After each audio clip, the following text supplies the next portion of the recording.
I'd like to welcome you all here today. We have a full house, as I'd like to say as usual, but not full house, but for the hard work of the board, to whom I'll introduce you here shortly. I'm going to be cautious earning as money as I move around here, and he has to try to film this. The Mergers and Acquisitions Forum was created 20 years ago with an idea of serving the middle market space. Okay, we have certain groups in Houston and nationally that are Main Street. We have any number that are Wall Street. The goal here was to create a member forward, servant leadership driven organization built on net weaving in the middle market M&A space. So you say, what is that? The goal was to look around the room, make connections in this room, pay it forward, introduce somebody to somebody else in the room, introduce them to your network, attend our meetings regularly, become part of the Mergers and Acquisitions community. Pay it forward. Do it without expectation of something in return.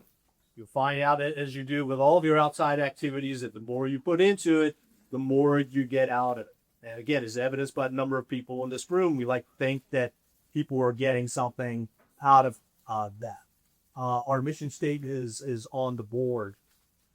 The vision is to be the most trusted and valued group in the M&A community. Genuine relationships consistently lead to successful deals. You can read the rest. It really is the hallmark of this group. If you're not getting something out of this, coming to these meetings, you should reach out to one of my board members, okay? We are not infallible. We are always looking to grow. We're always looking to morph and change, morph opportunity and change in a positive way. If you have suggestions for us, we are open to your suggestions. We'll touch briefly on membership and sponsorship opportunities, but they both exist. We're looking for people always with good ideas, a little bit of sweat equity to put into the group. The slide on your screen is our leadership team. Board members, if you could stand up, raise your hand, give a wave, please. Hardest working board in nonprofit and business affinity groups. Thank you to the board, because these things don't happen without an incredible amount of hard work on their part. So, next. The next thing we like to do is recognize our sponsors. There's always a financial component to these things, and our sponsors are a big part of that. So I'm going to actually use the cheat and call them by name. My law firm is the legacy sponsor. We've been around since day one. We're also recognized the BCFO, Venture, Encore Search Partners, Belton and Milton, and Triad. Let's flip through to the other. Those are the platinum sponsors. Please take a look for the gold sponsors and silver sponsors as well. Every little bit counts. If you're interested in sponsorship, we would love to have you. We think we have a nice package of benefits for our sponsors. We encourage you to use them, and again, continue to pay it forward as a part of those sponsors. Can be next. We have good fortune to introduce one of our platinum sponsors, Milton and Milton CPAs. And I think Melissa Taylor, our board member, is the lady of the hour and is going to speak to Milton and Milton.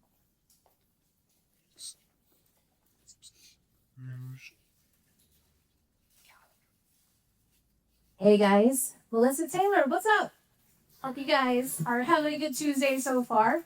So I have a good fortune of working with Belton and Milton.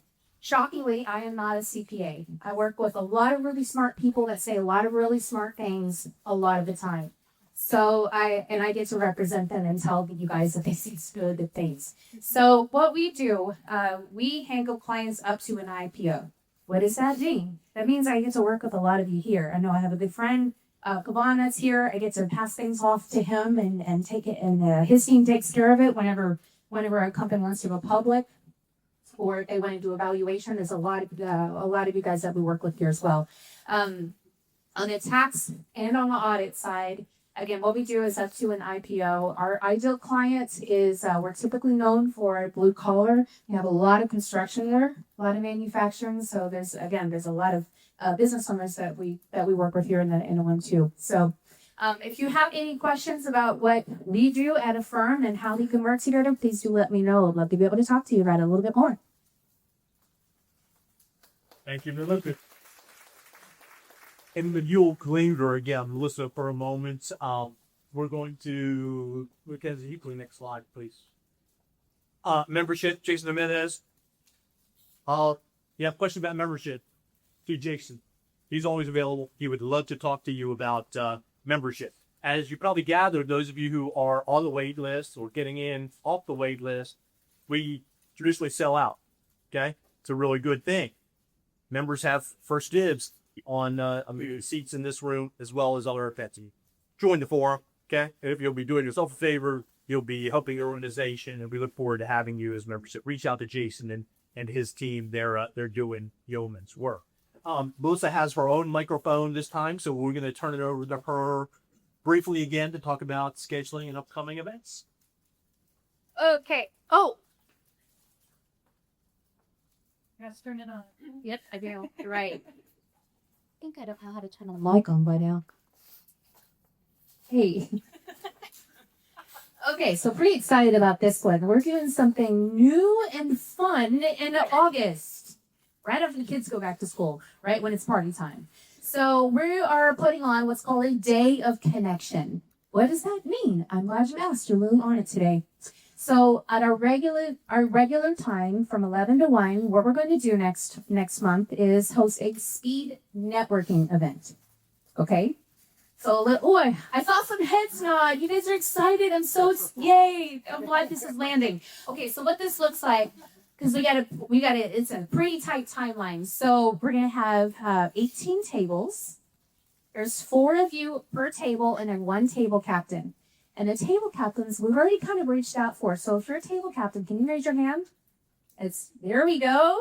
So we got some board members, some sponsors, committee members. The goal is what? Not to highlight us, to highlight you guys.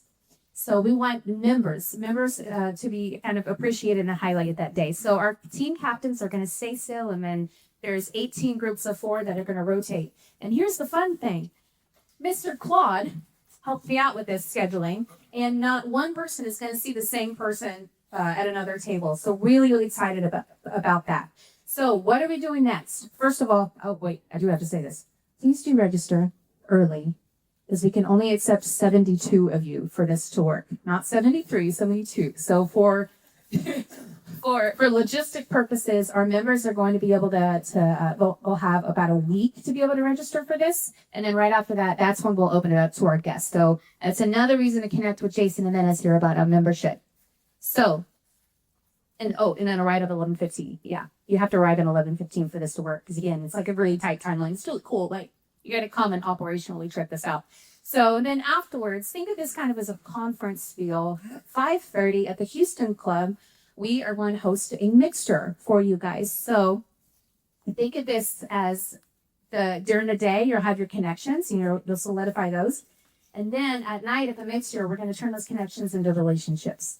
So that's a day of connection. And then fun fact for you all, during our speed networking event, we're going to highlight some more case studies of our membership base that have been working together. Yay. So, any questions, please reach out to one of our board members. I'm really excited about that. Again, you'll have opportunity to register tomorrow. Thank you. Quick question. I just wanted to make sure we know that the evening mixer is open to everyone, not just the people for the speed network. Oh, yeah. No, the mixer is open to everybody. Yes. Thank you. I'll take this out. You're done. Thank you. I think Melissa is my Sophie Cunningham and my Caitlin Clark. So she's the fun in the room, and I'm the fun there. It's my pleasure to introduce Dominic Dupree and our own Mackenzie Childs, who's going to introduce Dominic and speak to him about our firm. His firm. My name is George Kariski. welcome Sean to the Luca Kurski board. If I can be a resource to anybody here, either in my capacity as the chairperson or otherwise business able, call me please. I have the great good fortune to know most of you, have worked with our forum, jargon, those people. I look forward to getting to know the rest of you and hoping you have a meaningful experience with M&A Forum. So thank you again very much for your attendance. I look forward to Dominic and McNelson. Thanks. Thank you, George. All right, everybody, before I pull up our speaker, I do want to say we have a membership engagement survey that is going live next Monday. So if you are a member, an active member, you will be able to participate in our engagement survey, which is all kinds of feedback. Tell us what you like, tell us what you don't, be kind to us when you don't, with what you don't. But we will be sending that out. It will come from the email admin@mnaforum.org. Okay? So just be on the lookout for it. If you got any questions, let me know.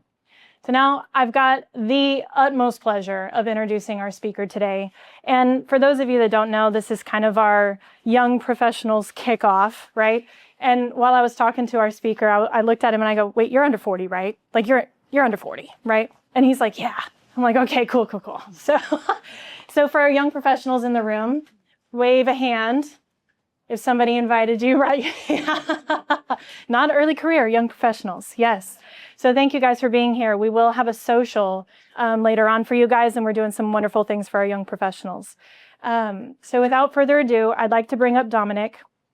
Dominic Dupree, we met at a Rice MBA conference that he was putting on last year for entrepreneurship through acquisition. So without further ado, please welcome Dominic Dupree.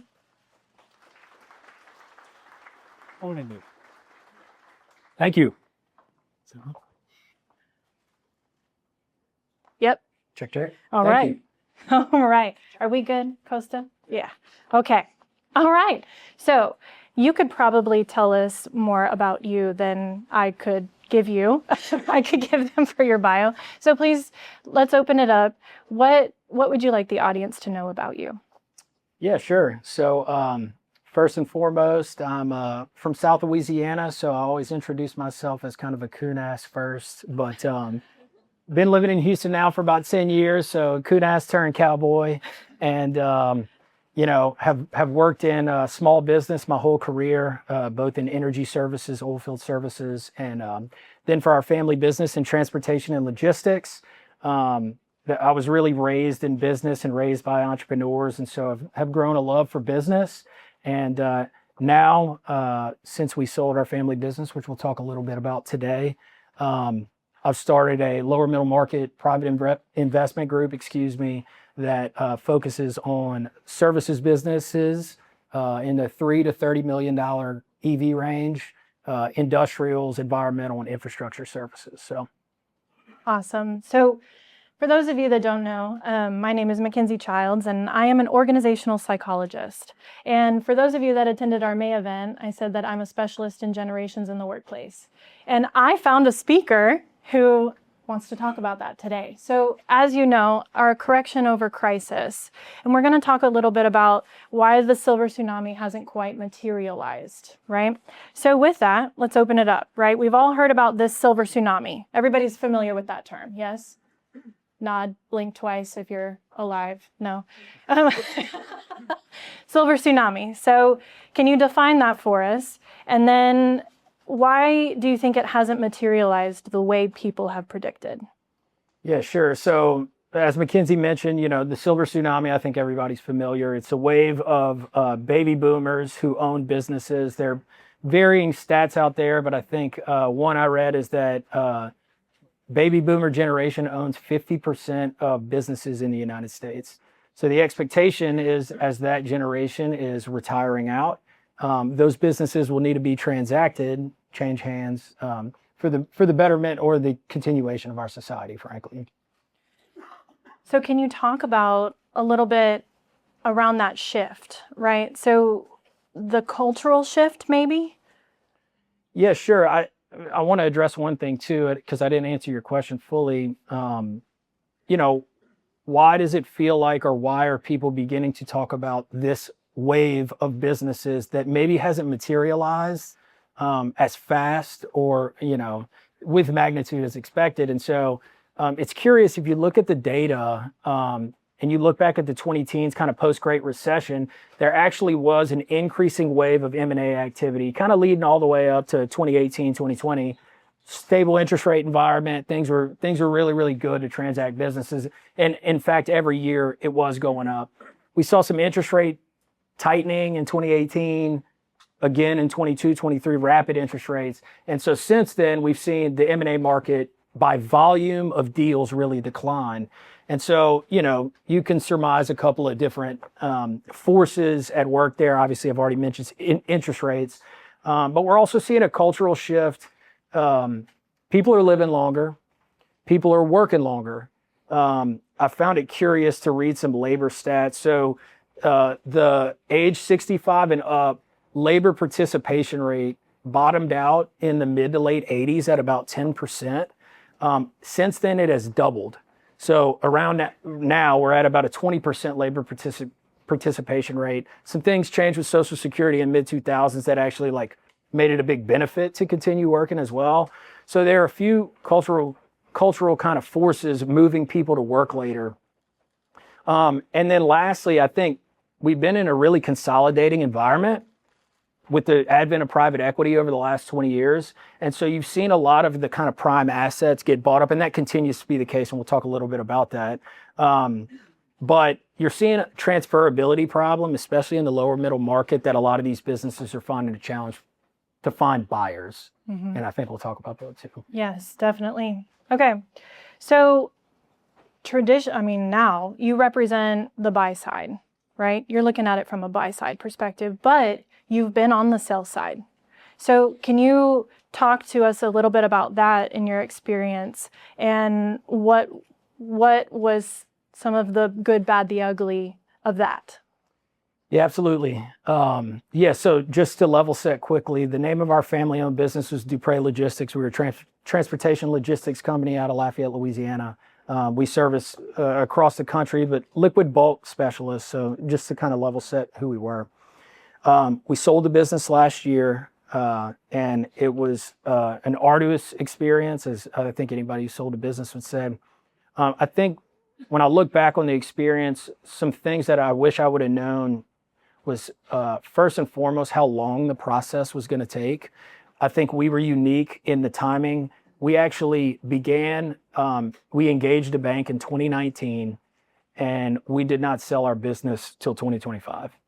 So we effectively spent 6 years going through this process. It's a long time to have a business semi for sale, and I'm going to hopefully get a chance to talk about how that has some real negative implications.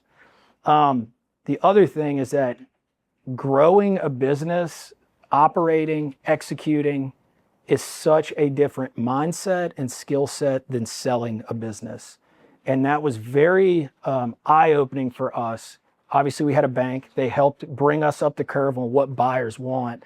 But it wasn't until we were sitting in the room with buyers and we started hearing the questions that they were asking, the things that they cared about, was very different than the things we were focused on when we were running the business. So with that in mind, right, what is something you would have wished somebody validated for you or advised you on before going into that process, or even during the process? Yeah, hindsight 2020, we were for sale for too long. It was through COVID and a rising interest rate environment. Also, COVID was very interesting for logistics, and so it was actually good for us. So we decided to hold on a little bit longer. What I wish I would have known is how distracting it is to try to sell your business while you're trying to operate your business. It was actually we had the market as a tailwind, but I think we really took our eye off the ball naturally from execution and lost some of what culturally made us who we were. Very entrepreneurial company. We took a lot of risk. When you go into a process to sell your company, you turn a lot of that off. And then we were in that process for just too long, frankly. So can you give some concrete examples of maybe a rabbit hole that, that you fell down for the operational side versus the seller mindset? Yeah, so like, are you asking what did we focus on that maybe the buy side was not as interested in? For both Yeah. sides. Yeah, so we were very focused on diversification of revenue. Transportation logistics, very cyclical industry. We had asset-based business, we had non-asset-based business. We thought that was a really nice mix of diversity because when the market's doing different things, one side will win and the other side will be challenged. Culturally, those two businesses operate very differently. And so buyers looked at us and said, man, we're having a hard time placing you. We really love this part of your business because that aligns with who we are as a buyer, but we really don't like this part of your business. We're like, man, what are you guys talking about? Like when the market takes a dump, this side of our business does great and vice versa. But buyers did not care about that. That was not of interest to them. I think that one really surprised me because we thought we were building a really durable business. Right. So then for the operational side, what fell off for that while you were trying to figure out what kind of business they want to buy? Yeah, I think the biggest thing was, like I mentioned, we were risk takers. We really pushed the envelope, customer centric. If the customers needed something, we would invest capital and do it.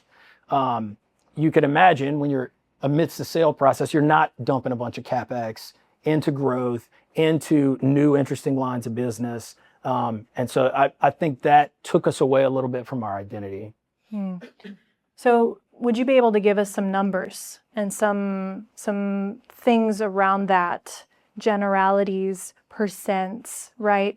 Around something that either worked for you, didn't work for you, surprised you within this process? Yeah, I can't share too much. Just kind of high level, so you can place the business. We were about a $400 million by revenue business. We were fortunate in that leadership had been wise. Unlike a lot of family-owned businesses, we were fully professionally managed. And so that really helped us to fetch a high multiple. And we had built a really strong brand in the space for safety and the things that matter. For being a great place to work, which truck driving is, that's an employment business. That's really the nature of what you're doing is you're getting good at hiring people and retaining them. And so, I can't speak to what kind of premium that fetched us, but that put us at the top of the market for transportation and logistics businesses.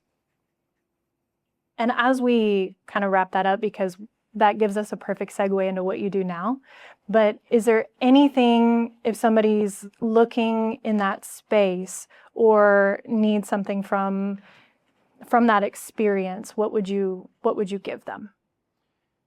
Yeah, I think many of the lessons that I just spoke to, or the themes I spoke to, can be applied across. Like, you don't want to be for sale for a really long time. Know that buyers are going to maybe care about something a little differently than you cared about when you were building your business. And I think that's very important because, if you have a good advisor helping you with your process, they're going to bring you along. But I found that it wasn't until I spoke to the buyers face to face that those points really, really came home to roost, I guess. Amazing. Okay. So moving forward, because of that, you now run the private investment vehicle, right? And because of all of that, you've got a different view of how you run that vehicle. So let's talk about that for a minute. Yeah, absolutely. So I already talked about what's going on in the marketplace. Actually, M&A Forum just had a post on LinkedIn that I think helped. So thanks for the bounce pass. We're in a market right now where actually deal volume measured by dollars is flat to increasing, but the number of deals is decreasing. So what that tells you is the size of the deals is going up. It also means that the top of the market the market's very top heavy and it's very competitive. And then there are what you would call Class B or Class C assets that are simply not moving. So everybody's trying to buy these Class A assets, these premier assets that have all the attributes that people want to buy. Some additional stats say that 70 to 80% of lower middle market business owners who desire to transact their business will never actually have a transaction. So that tells you that a huge part of the market is effectively stranded. It cannot find a home as a buyer for a buyer, excuse me. So that is what we consider our opportunity zone. We are operators. We take an operational approach to the investment. We look for assets that maybe are less competitive because they do have issues with transferability, whether that's owner dependency, customer concentration, some financial hygiene issues. And we look at those assets that many buyers would not. Private equity's not looking at them. We're definitely on the low end of the lower middle market, so sub 10 million of EBITDA.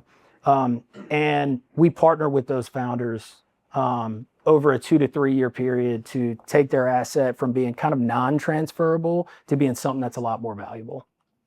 So correct me if I'm wrong, and when we spoke about this prior, the way that I look at it is you help them determine the destination, because if they're in the 70 to 80%, the destination is elusive, really. And then you help them determine the utility of the vehicle to get to that destination, correct? Mm-hmm. Yes. Okay. So then anything else with that vehicle, car, everybody, it's summertime and vacation's on my mind, y'all. Going somewhere. But with that in mind, is there anything else that you would add to that as far as like how you approach these businesses? Because one thing that we did discuss too is I don't think people understand how big middle market actually is, right? And so if you focus on just this segment for businesses that aren't in that segment, when would you refer them? When would that not work, or would it work just on a different scale? Mm-hmm. Something like that. Yeah, so we're targeting a specific part of the market, right? To your point, business owners, I think it's critical that you kind of know thyself, know where in the market you sit from an earnings perspective, understand what your organizational structure looks like. Do you have a lot of owner dependency? Do you have a lot of customer concentration? Are there some things challenging the way your business is currently set up that's going to make it hard for a buyer to come in and own that asset and the business to continue to run? So we look for assets that don't have those attributes, right? A lower middle market investment bank is going to look and seek out those businesses to be on retainer, because those businesses are going to fetch a high premium. They're going to be businesses that they can generate a lot of interest. We find that much more proprietary, much more one-on-one with the owner, down market slightly, is where we win. So I think when you're thinking about who you are as a business owner, it's important that every business is going to have its thorns. You got to be pretty aware of what yours are. So then if we're talking about how that helps this silver tsunami sort of come to pass a little bit, do you think that there's a specific reason why those businesses are getting stuck in that place? Yeah, I think we were just talking about it. I think there's a bunch of reasons. We talked about a few of them, cultural shift, challenging interest rate environment. I think the numbers purely don't make sense. So if you're a business owner and you're, clipping a couple $100,000 to a couple million out of the business every year, and somebody's going to come and offer you 3 times for that business, and you're making way more than that, in operating the business every day, it's a bad financial decision, frankly. Now, you can make the argument, well, it's not diversified, so, it's more risky and those kinds of things. But if I'm an owner, and I've been an owner, we turn down, some offers that the number just wasn't right. We were better off owning the business. So I think there's an element of that going on. As I mentioned, the market's really bifurcated. You have these Class A assets that everybody wants and people are willing to pay for. And then you have this whole other tranche of assets that's just not moving. And so you could surmise a bunch of different reasons why. We've already talked about a few of them, but I think just the arithmetic doesn't work in a lot of cases. So to dovetail on that, right? Most private investment is going to need a management team to work with. When you go in, because of where you're at and the problems that we just talked about and some of that, you don't necessarily have that all the time. So if you go in as an operator, what are you working towards, and what does the exit eventually look like? Yeah, so I want to be clear.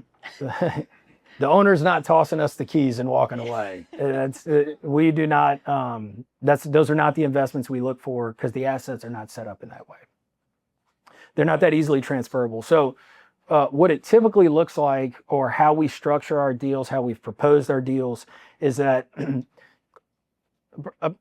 similar to private equity, when a private equity buyer comes in and buys your business, they're going to operate for 5 to 7 years, typically roll the management team in, and the management team is going to get another bite at the apple second go round.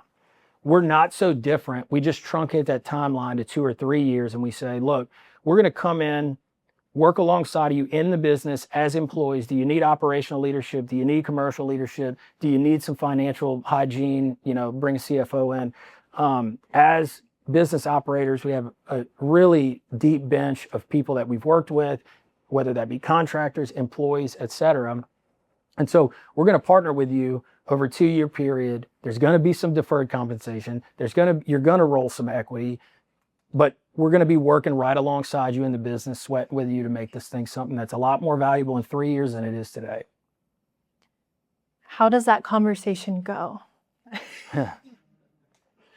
It's I will say it's best heard after somebody has been told by the market a couple of times that their asset's not worth as much as they hoped it would be.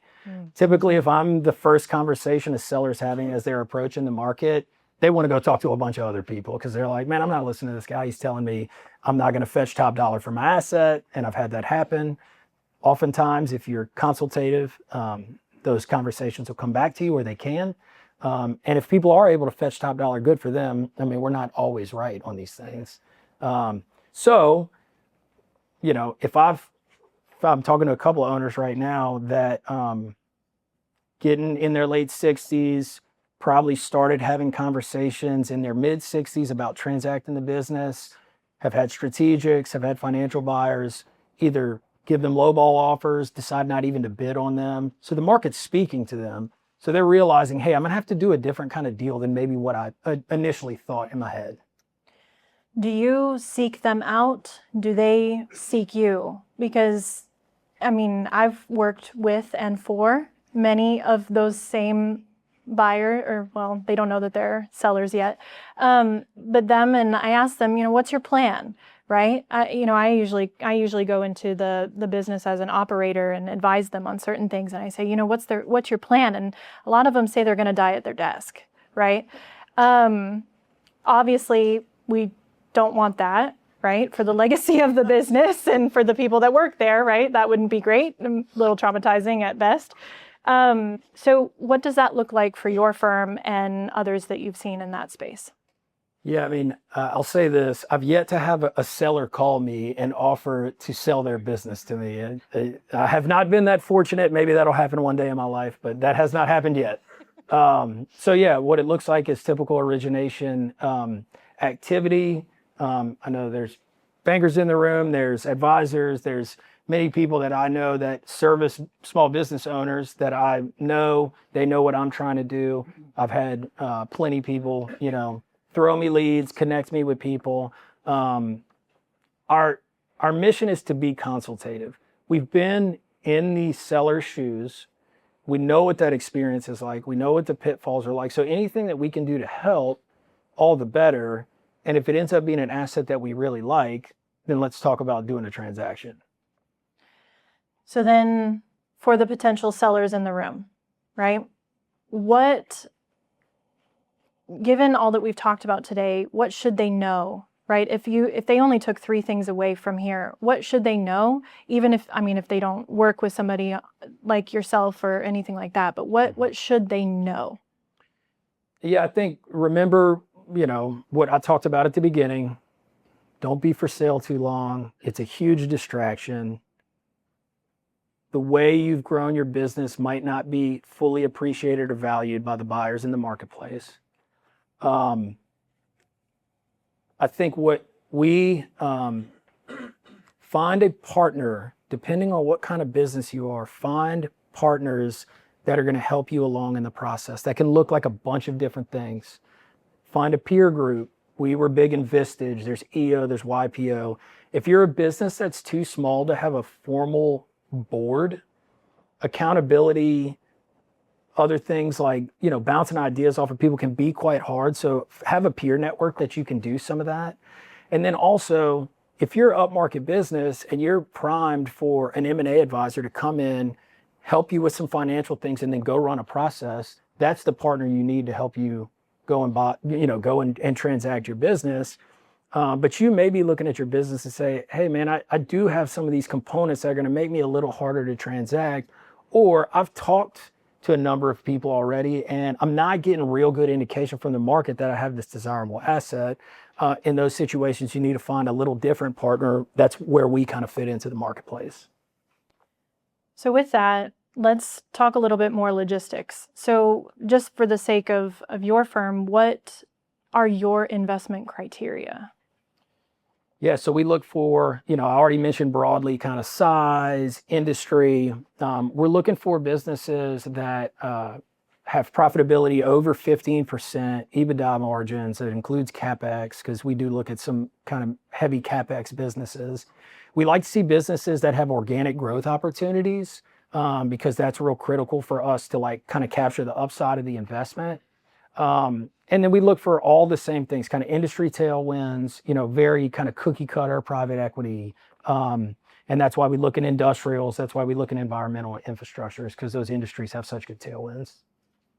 Awesome. So then we're sort of kicking off our young professional, like soft launch. Anybody know what a soft launch is? I'm sure that's a young professional term. But we are soft launching our young professional group. So for the young professionals in the room, right? Early career young professionals, what kind of advice for M&A would you give them if they really want to get into this space? Yeah, sure. This is broad advice. But any mid-career person, I'm not a big self-promotion person, so sitting up here is kind of unusual, but get used to promoting yourself, networking hard, putting yourself out there. It's uncomfortable, but do it. You're going to need to have that skill set. So that's kind of like a broad statement. Secondarily, in the M&A market, the M&A market's huge. You can be in services and transactions. You can be on the debt side. You can be on the equity side. Figure out what part of the marketplace or where you want to fit in the market, and you can really, transition across. I chose to be on the equity side after operating, and for that reason, I think if you, as a mid-career professional, really want to get into lower middle market private investment on the equity side, having small business operations experience makes you a totally different animal in the marketplace than other people. There are so many talented, brilliant, qualified financial minds in the marketplace that it's really hard to compete if you have the exact same skill set. Where I found myself, it became easier to differentiate myself was through small business operational experience. I agree. I kind of took a similar path, right? I know my way around a P&L, but don't ask me to run their financials. But you want to know how to do, a transition after merger acquisition. I got you, right? Okay, so we will now be opening it up for questions. So do we have microphones? Do we need to get some? Can we just be loud? Is that okay? All right. We'll just ping pong. Okay. I'm going to sneak across and get one. Okay. Do you have a question? Is that Anybody got a question? I'll start with one. I got Chan. Go ahead, Chan. Go for it, Jason. No room for politeness. Let's go. You mentioned a lot about the number both on the sales side and an acquisition side. You mentioned a lot about the number on the sales side, on the acquisition side. What are some non-financial elements of an offer that did help push you over above maybe other people trying to shot you for that opportunity? And maybe more importantly, how did you identify the pain points or the opportunity that you would have started to focus on to have your offer maybe overcompete just the number itself? Yeah, I think when we're connecting with the owner on a proprietary deal, it's good and it's bad because you're not intermediate. It's good because you're not intermediated from the owner. So you have an opportunity to really build trust, be consultative. We do look at intermediated deals, meaning have an M&A advisor on behalf of the seller. You don't get as close in a lot of cases because the advisor is going to be managing that process. So I've actually found that it's in those proprietary conversations that you're able to get a lot closer and understand where's the value, what does this owner value, and what does he care about. But when you come, I've just found that when you come from operational experience, recent history of transacting a business, there's almost like I call it yaw. I don't even think that's a word. It's chemistry between yourself and the owner that you're able to connect. So that goes a long way because it's trust. It really propels the conversation when it gets tough because it's going to get tough. There are going to be zero-sum parts of the transaction that you have to negotiate through. So if you don't have a strong foundation of trust, you're not going to make it through those elements, and that happens a lot. When you asked about non-financial components, what's cool about looking at businesses is you get to understand the business is going to be the DNA of the owner. If the owner's a really revenue-minded, sales-oriented person, that's going to come out very quickly as you're talking to them. If they're very technically interested, operationally, continuous improvement, you're going to see that too. And so if you can get with the owner and say, hey man, what do you like to do in this business? Because we got a partner here. We're going to be 2 to 3 years in a marriage together and maybe longer as the equity role. What do you like to do? And let's start to build a go forward around that. That makes a ton of difference. We have a question over here. Thank you. A question? It's about some of the strategies, specifically about investment criteria. As you do more deals, how has your investment criteria changed? And you have any plans to like adjust that for new markets, maybe new industries you're entering into? Thank you. Yeah, I think it's a good question. I think the market's going to continue to change too. And so that's where, you can't, I don't want to make big, bold predictions about where the market's headed. But I absolutely think, some things will change because the market's so highly competitive. And I've already mentioned that our opportunity zone are in these less desirable assets. I would love to get to a place where there's tons of, Class A assets that we can buy and we're not paying out the nose premium for them. I don't know that we're going to see that day anytime soon. But for now, we're very focused in kind of like what our fairway is. So operationally intense service businesses, sub $10 million, really $2 to $5 million of EBITDA is where we see the sweet spot to be. Because that's where we see the organizations are usually needing to make a big investment, either in their management team, their finance team, their commercial team. And that's where we plug into the business. So we're, I would say we're pretty entrenched in what we're looking for now, and just trying to be successful in that space. There's somebody over here. I'll take one. You can take. That's all good. I'll try to yell. As founder of the family office, as founders of the family office, where do you spend the majority of your time right now that's taking you away from the vision, the goal, and whatnot? I'm really intrigued about that perspective. Is it aligning that with like, hey, this is what I'm committed to? That's the first question. Yeah, so just to be clear, I'm not running a full family office. The part of my family's portfolio that I'm managing is our alternative investments. So, we have equities exposure, et cetera. There's a piece of our portfolio that's in alternative investments. That's where I'm, fulfilling. As I mentioned, the market's highly competitive. We're under-resourced. Origination is where all of my activity goes. That's where my activity goes. We are using contractors to help us with deal flow and origination. But that's the name of the game. It's the most important, activity that you're going to do to close deals is the origination piece. Thank you for that. Second, last question.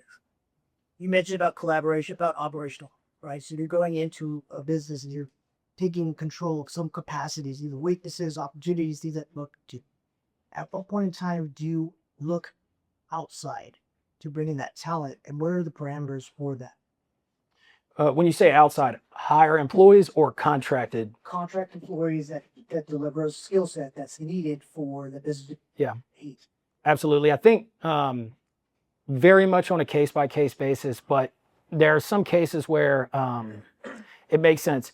FP&A is at the size that these businesses are, is usually a pretty easy function to outsource and makes a lot of sense. And you're not going to get dinged down the road in a transaction if you want to sell that asset if your FP&A is outsourced. If your sales or HR are outsourced and you want to transact down the road, if you get to a scale, you really need to bring that talent in-house, and you need to be self-operating. So, quick answer would be like in that FP&A is an easy place to bring in outside talent, and that's usually a scale thing because you're just not there.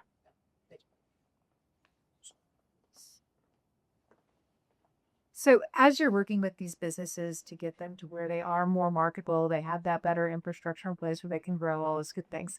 Do you have a particular methodology that you like to use, like EOS, or you have your own internal one, or how do you like to do that? Yeah, so I'm a big fan of EOS. Very, very big fan of EOS, especially these businesses are typically, especially the ones we're looking at, the founder's self-practicing heavily in the business, weak on processes.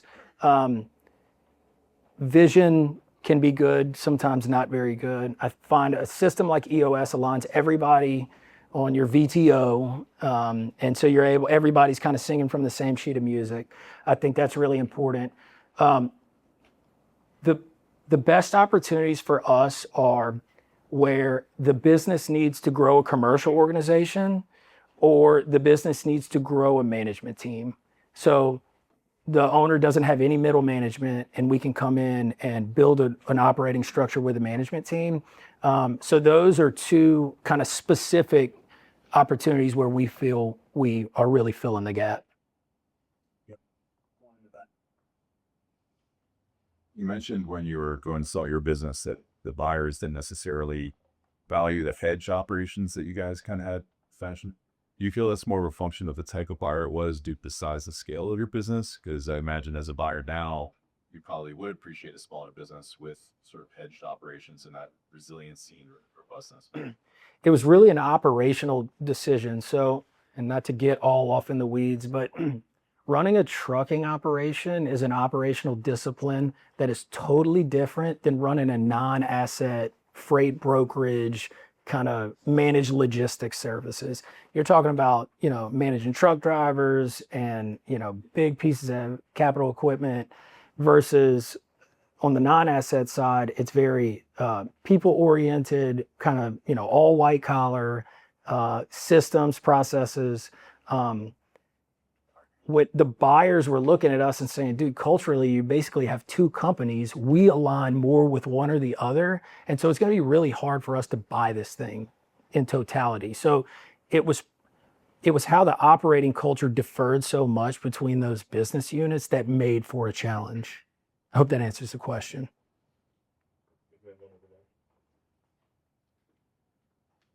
Hi. Thanks for coming today. How much emphasis do you place on identity and legacy, and how you address concerns for sustaining and protecting? I would say we don't. It's going to be, more than likely, it's going to be very important to the owner. It was very important to us when we were selling our business. It's good. It's a good opportunity to use that as a way to kind of sell against a strategic buyer because they're not going to value those things nearly as much. And we're not a strategic buyer, so I think that helps us. We can say we've been in your shoes. You got to be careful to not overplay that card because there are going to be things that you have to come in and change in the business. And there are going to be people that do not make it through on the backside of the transaction. So you just got to be really focused that you build trust with that owner, you create an aligned vision of where are we trying to go. And so when you do hit some of those uncomfortable points in a transition that you're going to hit, you're aligned and you say, no, these are the things that in fact we're agreeing to, and this is in fact the destination that we're trying to get to. I think we've got time for a couple more. Yes.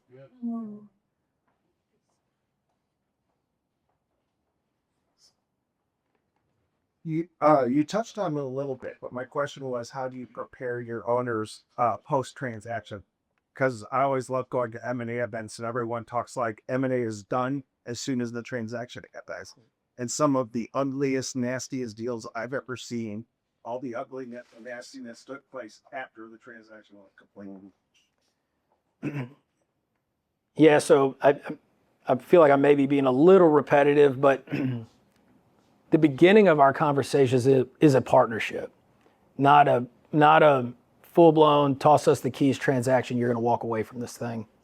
And so as we stay, kind of in that, as we move through the deal process, even in diligence, we're working together to build a plan post-close. It's not, here's what I'm going to do when we close the transaction. It's, what do you think is the best path forward? Who do you think in the market would be good talent for us to go after, good customers for us, to pursue, good business lines? And so you're including the seller in the go forward plan of the business. That doesn't mean that it's going to be totally comfortable post close when somebody else, is in a majority position in the business, and that's going to happen. There's going to be some discomfort, but I think if you can be consistent from the beginning of the process all the way through and build a good plan pre-close, it helps to avoid a lot of that. I have a baby. So are you only taking a minority position, or you take majority position, and then instead of like an earnout or what have you, you're just keeping the owner in the business and then doing a secondary transaction? Or just kind of curious general. Yeah. So we're looking to take a majority position. Our intention is to take a majority position. The way deferred comp for the seller could look a lot of different ways. It could be an earnout. It could be a forgivable seller note. And then there's going to be some piece of rolled equity, preferably in the 20-ish% range, that if you're successful, that piece of equity could end up being more valuable than the original transaction. Very private equity-like. Right. Thank you. Yeah, one next. Me again. It's been hard enough in the past when you systematize a business of this size, and usually with this sort of heritage, to get it through even like a CRM or an ERP. Can you talk a bit about what your experience is lately trying to implement things as advanced as quote unquote AI in these systems and getting these legacy owners to partner with on that over a couple years? Yeah, so I can't fully speak to a full ERP implementation, or AI tools can mean 100 different things. So it's like, I find when typically I'm talking to a seller, they see me as a young guy and they're like, oh, well, you're going to like implement AI into my business. As everybody in the room can attest to, that's like an easy idea and much harder to do in practicality. So I'm going to just be frank with you in that I can't speak with a ton of experience. I can speak from a previous life of how challenging it was to do those things, even at a business at scale. Changing our ERP over to NetSuite in the middle of a transaction was probably the most painful experience of my life so far. So, Do one more question. Yeah. So when you guys are going to form these partnerships, how do you handle overall change management? yeah, I think having a really good post-close operational plan, a first 100-day plan, being very intentional about how you build that out, and then a lot of times, I'm thinking about some of the opportunities we're working on right now. There's no middle management. The owner is engaging oftentimes directly with the frontline employees. That can be great, that can be horrible, but when you think about implementing a ton of change, the fewer layers you have, the easier it is to make sure the communication's happening right, the message is consistent to the people that it needs to be consistent to. And so, for example, a deal I'm working on now, I'm working with the seller to build that transition plan. The total employee count for the business is 5 people.